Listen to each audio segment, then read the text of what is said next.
هر شهروند حقی ازیر داره که شاد باشه، با یک آرامش خاطر کامل زندگی کنه، امیدی به آینده داشته باشه و بتونه به جاهای تفریحی، جایی که سبب آرامش برای روزنامه میشه رفته بتونه. و این زمینه رو امیدوارم که مسئولین برای افراد تامین کنند. افراد باید امنیت داشته باشن، امنیت جسمی داشته باشن، امنیت فکری داشته باشن، آرامش داشته باشن و به خاطر از بین رفتن خستگی روحی افراد میتونن که ورزش کنن، میتونن مکانهای تفریحی برن، از فضا و طبیعت استفاده کنن. خیلی از شهروندها و خانم‌ها نمیتونن در مکانهای عمومی رفت آمد بکنن و تفریح بکنن. خوبه که مکانهای تفریحی به اینا آماده بشه و زمینه مساعد بشه که تا اونها هم از این موضوع برخوردار بشن و برن به تفریح و به سیاحت برن.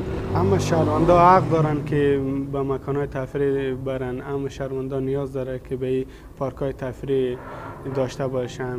دولت باید زمینه را فراهم کنند تا شهروندان بتونن در مکانهای تفریح برن شاد باشن.